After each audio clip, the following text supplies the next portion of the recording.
Hey everyone, it's Danielle. Thanks for joining me on my channel again.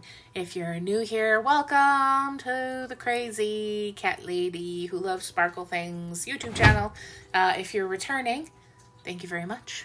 All of this is because of you and the fact that you keep returning. So, much love to everybody. So continuing on, a couple of days ago you saw me do the first 5 nails of this set, and I just want to show you the second 5 nails. As I stated in my previous video, I always start by doing some prep on my press-on nails. That includes buffing, filing off the rough edges, dehydrating the nail, and then using an acid-free primer. Then I throw on a base coat or a bond aid. Sometimes they're called bond aid. And then curing in the lights for 60 seconds.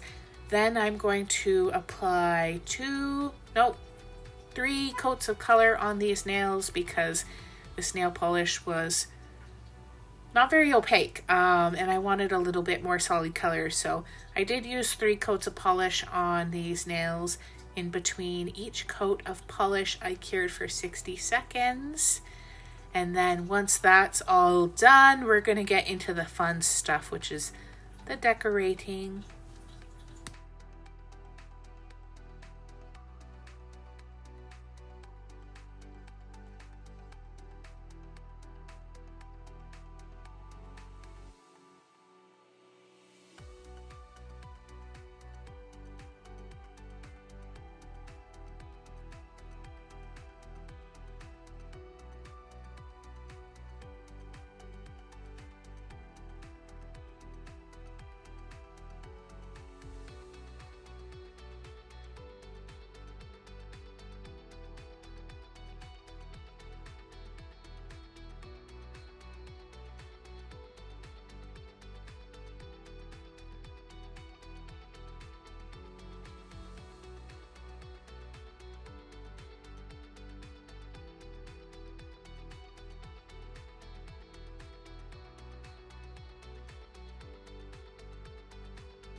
Okay, 3 coats of polish later, and we're on to our decorating.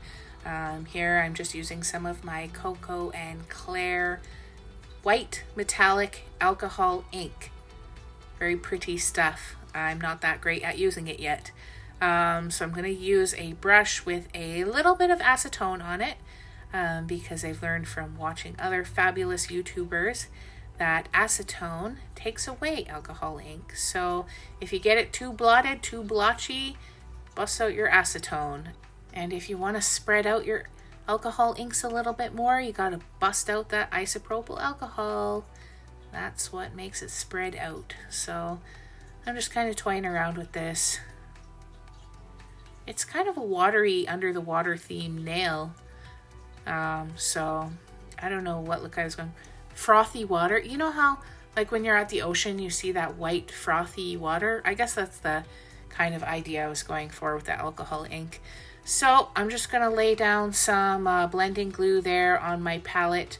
I'm going to mix my glitter in because I find it way easier to work with when you've got some kind of liquid, your glitter in some kind of liquid. And then I'm going to cover up this nail and make just a cute little design, I guess.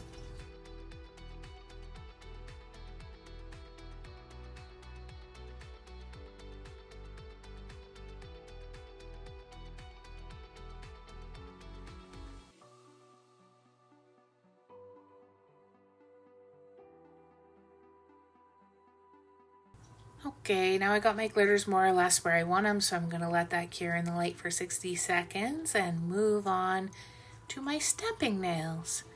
I picked colors that are kind of in line with what I painted my nails. I got teal, purple, and silver. I do some layered stamping just to really bring out those designs using this awesome Maniology stamping plate, which I love.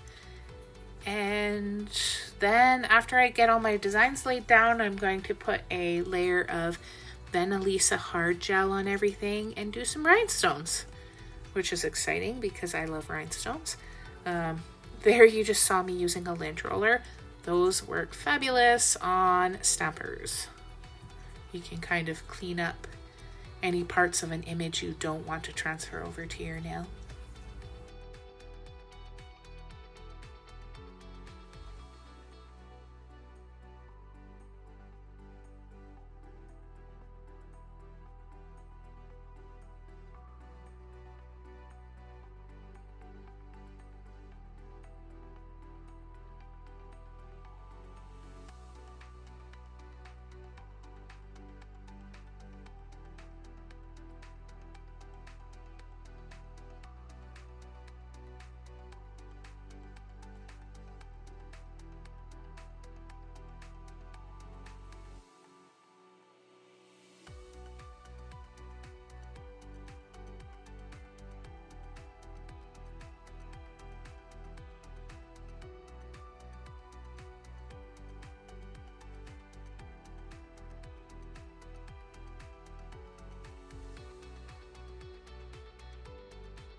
As promised, here is my Vanillisa hard gel. I'm going to encapsulate all the glitter on this nail because I want a nice smooth nail. And I don't know what it is about encapsulating glitter, but for some reason it just makes it pop. It looks so good. So I'm going to encapsulate this nail and then I'm going to stick it in the light, cure it for 2 minutes. I'm going to wipe the sticky layer of it off with an alcohol wipe, and then I'm going to buff it down a little bit just because sometimes when you are encapsulating, the nail can get a little bit thick and nobody likes a thick nail. So just give it a good buff, smooth everything out when you're done, and away we go. We're off to the races.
One thing I really like about this Vanillisa hard gel is it stays put. Your jewels stay put when you put them on there, your rhinestones.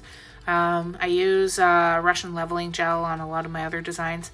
I don't know what, because it's in a bottle. I like builder in a bottle. I'm lazy. I don't like to have to clean my brush after.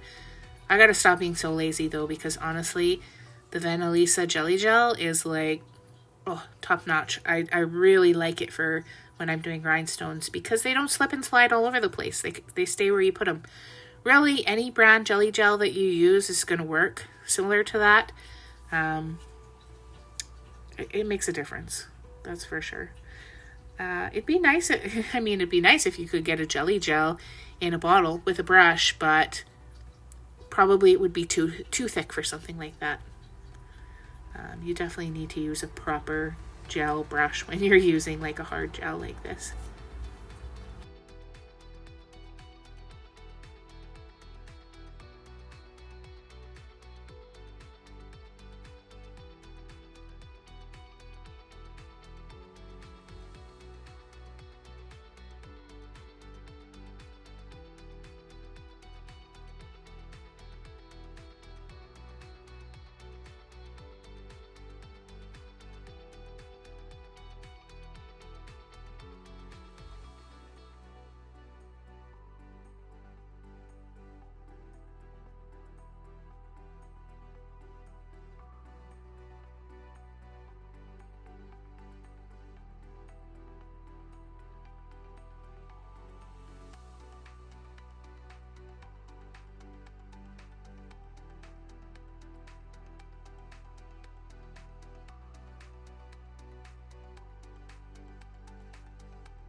Okay, and as always, after I lay down my hard gel and then put my rhinestones, I cure in the light for, these ones I do for 2 minutes, and then I put on a top coat, cure for another 2 minutes, give everything a really good wipe with an alcohol wipe, and then I will be showing you the finished product here in a minute.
Okay, here we go. Finished product. So it's both sets of nails, the ones I showed you before, and the second set, just giving everything a once over with an alcohol wipe at the end. Thank you very much for sticking with me, for watching my videos. I read every single comment. It takes me a minute to get back to you sometimes, but I always respond. And I appreciate every single one of you. And can't wait to see you next time.